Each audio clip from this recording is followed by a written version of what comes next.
Bonjour et bienvenue dans cette nouvelle vidéo proposée par l'Artiali. Aujourd'hui on va parler de la pose longue.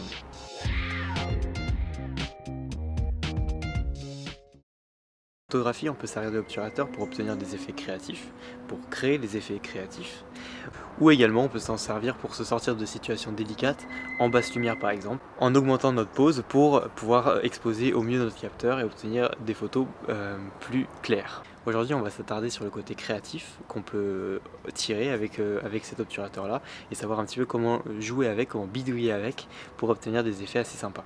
Pour ceux qui ne comprennent pas ce que je suis en train de dire, c'est-à-dire l'obturateur, qui ne savent pas ce que c'est, qui ne savent pas à quoi ça sert, j'invite ces personnes-là à aller voir la vidéo que j'ai faite, comment maîtriser son réflexe, et donc maîtriser les différents réglages. C'est vraiment une vidéo parfaite pour les débutants, je vous dis tout de A à Z, et à la suite de cette demi-heure de tuto, vous serez à même de comprendre tout ce que je vais vous dire, et vous serez même à faire de la photo, à pouvoir vous éclater avec votre réflexe. Voilà, c'est la vidéo magique, la vidéo miracle, la vidéo qui changera votre vie. Voilà, j'ai bien teasé le truc comme il faut. Maintenant on va maintenant on va repartir sur le tuto en lui-même. Vous connaissez ce fameux effet qu'on voit sur les photos de rivières, de cascades, où on voit cette eau en mouvement, c'est-à-dire qu'il n'a pas été figé, on a l'impression que l'eau continue de couler, voilà, qu'on a réussi à capturer, non seulement figer l'instant, mais le laisser libre de ses mouvements. Donc en fait cette technique là va vous permettre de réaliser ce genre de photos, mais aussi apprendre que on peut jouer sur des mi-expositions, des mi-temps de pause. Prenons pour exemple cette bétonnière.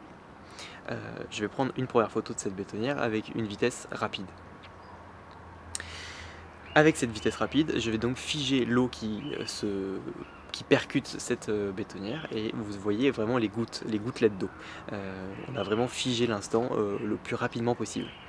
Sur cette seconde photo, on voit toujours cette bétonnière là, et on voit l'eau maintenant qui fait un petit parcours, un petit chemin. En fait, ce chemin qu'elle fait, ce petit trait, cette traînée, un peu comme une étoile filante, on pourrait dire, et ben en fait ce trait c'est la distance qu'a parcouru cette gouttelette d'eau pendant qu'on a pris la photo. Parce que l'obturateur, quand il va se lever pour laisser rentrer la lumière, et bien il va non seulement laisser rentrer la lumière pendant le temps qu'on lui a donné, admettons par exemple 3 secondes, il va laisser rentrer la lumière pendant 3 secondes, mais il va aussi capturer le mouvement qui se passe pendant 3 secondes. Donc il va retranscrire pendant ces 3 secondes la distance qu'a parcouru cette gouttelette d'eau. Donc d'où ce trait qu'on peut voir sur ces photos là. Et sur la dernière image, eh bien, vous voyez un trait beaucoup plus long, donc ça veut tout simplement dire que j'ai pris une photo avec un temps de pause encore plus long, ce qui permet de voir le temps qu'a parcouru cette gouttelette d'eau pendant plus longtemps. C'est parfaitement créatif, c'est parfaitement artistique cet effet-là, et donc c'est à vous de juger quelle photo vous verra le plus. Si c'est dans la rapidité d'exécution, donc dans la rapidité d'obturation que vous appréciez, ou si c'est dans la durée un petit peu plus longue, ou la mi-durée comme ce que j'ai gardé moi. Personnellement, j'ai préféré la mi-durée, ces petits traits-là assez nets que je trouvais le plus esthétique à mon goût. C'est à vous de faire votre réglage pour obtenir le résultat voulu. Pour cette technique, comme on va jouer avec les vitesses, et on va plutôt jouer sur des vitesses longues, sur des pauses longues, eh bien on a besoin d'un matériel particulier, un trépied. Donc le trépied va vous servir à quoi? Il va tout simplement vous servir à poser l'appareil dessus et à prendre la photo pendant le temps que vous voulez, sans vous poser de questions du flou de mouvement, du flou de bouger que vous allez avoir et que vous allez insuffler à votre appareil si vous le tenez à main levée. C'est-à-dire si vous prenez votre photo pendant 2 ou 3 secondes à main levée, forcément vous allez avoir du flou de bouger, ou du flou de mouvement comme vous pouvez l'appeler, ou comme certains l'appellent, ou comme certains vous l'ont dit. Donc voilà, pour éviter ce flou là, la meilleure solution et la solution ultime, c'est le trépied. Une chose quasiment indispensable, c'est le filtre ND. Mais qu'est-ce que le filtre ND? Eh bien, le filtre ND, c'est un filtre complètement noir. Vous le voyez là. Quand vous le mettez sur votre appareil et que vous prenez une photo, vous y voyez rien. C'est super pratique. Non, plus sérieusement, en fait, ce filtre-là va vous permettre d'assombrir votre œil, donc votre objectif, pour vous permettre de laisser passer le moins de lumière possible. Forcément, il y a plusieurs densités de filtres, donc du moins fort au plus fort, et donc les prix varient en fonction de la force de ce filtre et en fonction du diamètre de ce filtre. Plus vous avez un objectif avec un gros diamètre de lentille frontale, plus ça coûtera cher, et ainsi de suite. Ce filtre là vous permettre, comme vous faites des photos en prise longue et que vous allez par exemple choisir de faire une photo pendant 10 secondes, 15 secondes, 20 secondes, 30 secondes, 1 heure, 2 heures, 3 heures, ce que vous voulez, et bien vous allez laisser rentrer cette lumière pendant tout ce temps là. Et donc c'est important d'avoir quelque chose qui va limiter cette entrée de lumière, parce que ce qui nous intéresse c'est le mouvement et pas la luminosité qu'on fait rentrer. Donc c'est de limiter cette lumière là pour nous permettre d'avoir une photo exposée, parce que c'est bien sympa de prendre une photo pendant 30 secondes, 1 heure ou 2 heures, mais si au final votre photo est toute blanche parce qu'elle est surexposée de toute cette lumière qui est rentrée dans l'appareil, eh bien ça ne sert à rien. Alors pour ceux qui savent et pour ceux qui savent maîtriser un réflexe parce qu'ils ont vu ma vidéo, ils savent qu'on peut fermer notre diaphragme au maximum, l'œil de chat, l'œil de Kiki, je le fermer au maximum pour laisser passer le moins de lumière possible. Mais des fois ça ne suffit pas, il suffit qu'on soit en pleine journée, ensoleillé et tout ça, ça ne suffit pas. Donc on va rajouter ce petit filtre par-dessus pour nous permettre de compenser cette différence-là et nous permettre d'avoir une photo bien exposée. Pour ceux qui n'ont pas les moyens d'investir dans ce filtre là, ou pour ceux qui l'ont tout simplement oublié, ou pour tous ceux qui doivent composer sans, hein, on a toujours plein de raisons de devoir faire sans, eh bien il y a une solution assez simple, c'est d'attendre la fin de journée. Par exemple là on est en hiver, donc le soleil se couche assez tôt, on va obtenir des luminosités assez faibles rapidement, sans attendre 20h, 21h, 22h, et donc vous pouvez rapidement obtenir, gagner, grappiller 1 seconde, 2 secondes, 3 secondes sur votre temps de pause, et ça peut être sympa. Après n'oubliez pas que quand la lumière disparaît, au fur et à mesure où le soleil se retire, eh bien on perd les couleurs et on a une photo de plus en plus fade, de plus en plus désaturée. Donc pas arriver non plus à la nuit, quoi, parce que sinon vous vous retrouvez avec une photo complètement noire et blanche, même si vous l'exposez assez bien, vous allez vous retrouver sur des teintes de gris, des choses pas très sympas à regarder. Pour finir, vous l'avez deviné, et c'est encore une grosse blague, il faut un appareil photo. Voilà. Sans l'appareil vous pouvez pas faire la photo, donc voilà, un appareil photo, de préférence un réflexe, parce que vous allez pouvoir facilement mettre ces filtres là, changer d'objectif, voilà, vous savez très bien ce que c'est. Mais sur les hybrides et sur les bridges et tout ça, j'ai vu qu'il y avait possibilité même d'insérer à l'intérieur de l'appareil photo numériquement, enfin je sais pas comment il fonctionne, des filtres ND. C'est un paramètre dans l'appareil et ça assombrit, ça met un filtre, je sais pas comment il se débrouille, ça doit être numérique, ça assombrit l'image, ça vous permet de faire des poses un peu plus longues sans filtre matériel, sans filtre physique. Je vais vous donner un conseil aussi sur les photos de rivière par exemple, le sujet le plus classique sur ce type de technique. Le cours d'eau, les cascades, c'est souvent dans des forêts, dans des milieux boisés avec des expositions un peu particulières, c'est-à-dire vous allez avoir du feuillage et puis des endroits, des trous dans le feuillage avec un trou où il manque un arbre, ou alors voilà, enfin des espaces en fait, et donc le soleil va passer à travers ces trous là et il va venir éclairer de manière complètement aléatoire votre image et votre cadre, c'est-à-dire vous allez avoir des zones assez sombres parce que dans l'ombre et des zones très lumineuses parce que trou de lumière et donc un bain de lumière. Le remède, c'est de venir en moment et en période nuageuse, ça va adoucir toutes les ombres, ça va donc plus faire de lumière directe également avec le soleil, donc vous allez non seulement supprimer les ombres dans les zones sombres et supprimer les hautes lumières dans les zones où il y aurait normalement les rayons du soleil qui passeraient et qui éclaireraient vachement votre photo. Vous pouvez voir sur cet exemple là, on voit des zones surexposées, donc des zones baignées de lumière qui sont pas réellement dérangeantes, voilà, mais pour avoir une photo vraiment de bonne qualité, être vraiment fier de votre photo, c'est quelque chose qu'il faut toujours prendre en compte, c'est ce paramètre là. Pour moi ça peut facilement être un critère pour dire cette photo je la trouve pas extraordinaire. Pourquoi? Parce que il y a ces taches d'exposition là super cramées en plein milieu, sur les côtés, voilà, qui dénaturent le travail et qui font que cette photo n'est pas vraiment super bien travaillée à mon goût.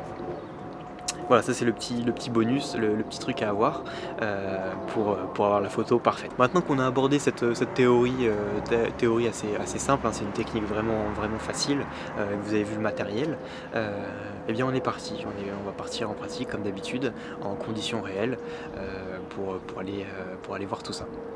On est parti!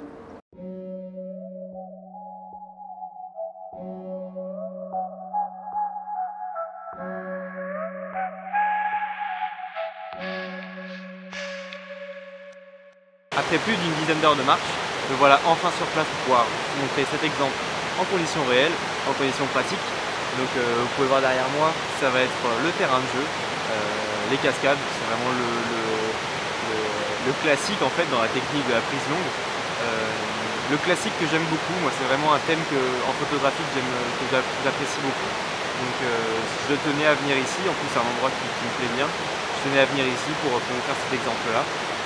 Donc voilà, j'ai mon appareil photo avec moi, j'ai mon filtre ND posé sur mon objectif, je vais utiliser un 50 mm pour faire les photos.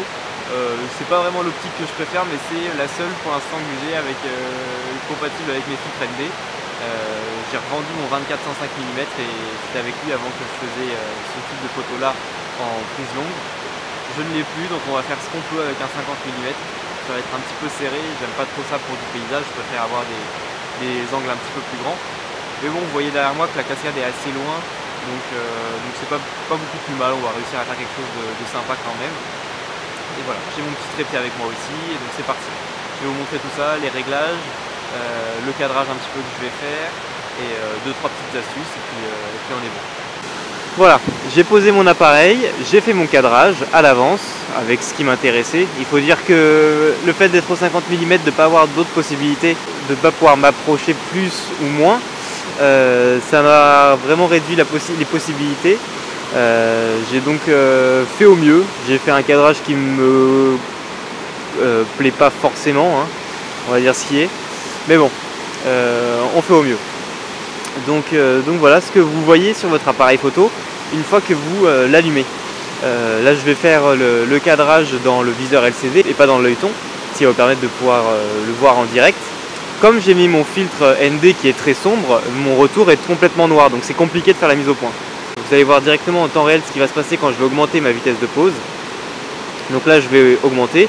On voit que là on commence à avoir quelque chose à partir de 15 secondes de pause. J'augmente, je vais arrêter jusqu'à 30. Je vais regarder ma règle. Et ensuite de ça, on voit qu'elle est un petit peu sous-exposée, que ma photo est un petit peu sous-exposée. Là pour arranger les choses, on peut soit monter un petit peu dans les ISO. Moi je vais pas faire ça, je vais mettre mon diaphragme à 11, ce qui est déjà très bien. Ça va me permettre d'avoir une très grande zone de netteté, bien suffisamment pour ce que je vais faire là. Et j'aurai toute la photo complètement nette, c'est ce que je souhaite. Donc mes ISO sont au minimum, hein, c'est toujours important de pouvoir les baisser au maximum. Je me mets en ombragé parce que je suis dans une zone ombragée. Je recheck ma règle, là je suis à plus 1. On va vérifier un coup.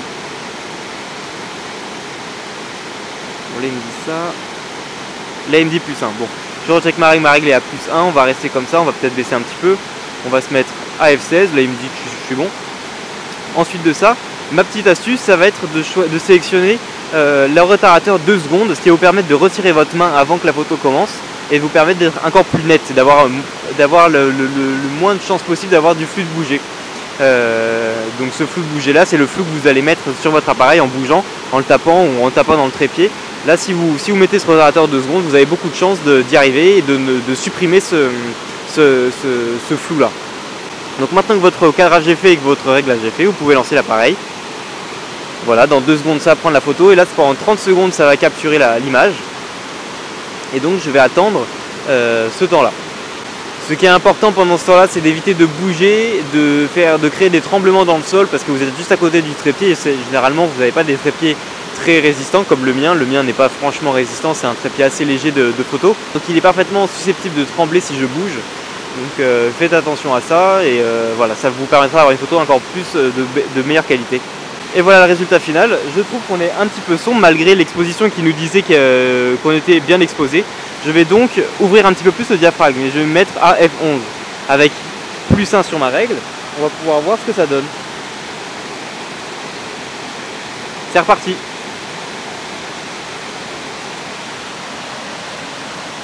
Voilà le résultat final. Alors il est bien plus exposé que la photo d'avant, donc j'ai augmenté pour avoir un diaph de plus. Donc vous pouvez clairement voir la différence. Ça va pouvoir me permettre en post-production d'obtenir une photo vraiment intéressante puisque là on voyait que les sombres étaient vraiment trop sombres, trop sombres. Donc j'aurais pas pu récupérer grand chose. Donc voilà, ma photo est terminée. Donc maintenant on va rentrer et voilà, c'est parti. J'ai beau avoir fait 10 heures de marche pour me retrouver en pleine nature, il a fallu que je me fasse mettre à la porte de la forêt. Voilà, parce qu'en fait c'est une réserve naturelle et à 16h30 ça ferme, donc on n'a plus le droit d'y être. et il prévoit le coup en fait, donc à 16 h on doit être parti. Donc, voilà. Cette vidéo marque le grand retour de l'Artcademy. Ça fait quelques mois que je me suis absenté maintenant et que la dernière vidéo sur le timelapse a été mise en ligne. Je me rappelle, à ce moment où j'ai fait cette vidéo, je crois que vous étiez 53 personnes à me suivre, 53 abonnés. Et à cette époque-là, quand j'ai publié cette vidéo et quand j'ai enregistré cette vidéo, j'étais déjà dingue. Je trouvais ça ouf, qu'il y ait 53 personnes avec si peu de contenu, en si peu de temps, qui se soient abonnés, qui me suivent sur ce truc-là, sur cette petite aventure qui est ma petite chaîne YouTube tuto. Je trouvais ça dingue, j'en pouvais plus, vraiment. Et en fait, depuis le temps que j'ai fait cette vidéo sur le timelapse, il y a plus de 250 personnes qui sont arrivées, comme ça, du je ne sais où, et qui se sont abonnés également. Donc maintenant on est à plus de 300 personnes qui suivent. Donc là déjà vous imaginez, à 50 j'étais fou, à 300 ben voilà, j'ai pas de mots, franchement je suis super content. Ça me fait plaisir parce que j'ai pas beaucoup de temps pour vous proposer du contenu et en fait j'aimerais beaucoup en donner, et donc voilà, on a toujours du temps, le fait de dire qu'on n'en a pas, c'est un petit peu se mentir à soi-même, parce qu'on choisit de donner du temps à des choses, et voilà, la vie fait qu'on peut pas tout le temps faire les choix qu'on a envie, et vraiment faire ces tutos là c'est un truc qui me tient à cœur, et j'essaye vraiment le plus possible de m'investir dès que je peux. Et donc le fait de, même si c'est une fois par mois ou une fois tous les 2 mois de sortir une vidéo, j'essaie de le faire au mieux possible, de prendre le plus de temps, le plus d'amour possible pour vous et de vous apporter la meilleure des choses. Et donc qui est ce suivi derrière vous, ces personnes qui suivent et qui s'abonnent et qui trouvent ça cool, c'est génial. Vraiment, super. Donc voilà, on est bientôt, c'est bientôt Noël. J'espère que vous avez fait votre petite liste, que vous avez commandé votre petit objectif, votre petit réflexe, votre petit trépied, votre filtre ND peut-être, ou votre trépied. J'espère que vous êtes bien fait plaisir. Je vous souhaite de très très bonnes fêtes, et puis sans doute que la prochaine vidéo ce sera pour l'année prochaine. Et puis voilà, si ce tuto vous a plu, n'hésitez pas à vous abonner pour rejoindre ces 350 personnes et me toucher encore plus. Franchement c'est top, ça me motive à fond. Et voilà, vous pouvez me suivre également sur Facebook, Instagram, Twitter, me poser toutes les questions que vous voulez. Je réponds à toutes et je réponds à tout le monde. Ça prend le temps que ça prend des fois, je réponds peut-être pas forcément tout de suite, mais j'essaie d'apporter le plus de temps possible à vos questions. Donc n'hésitez pas à me poser tout ce que vous voulez comme question sur Facebook. Et puis pour les plus curieux d'entre vous, vous pouvez aller jeter un oeil sur la chaîne YouTube Art Creative, c'est là où sont toutes mes réalisations professionnelles en vidéo. La prochaine vidéo c'est pour très bientôt, et au cas où on ne se reverrait pas d'ici là, je vous souhaite une bonne soirée et une excellente nuit.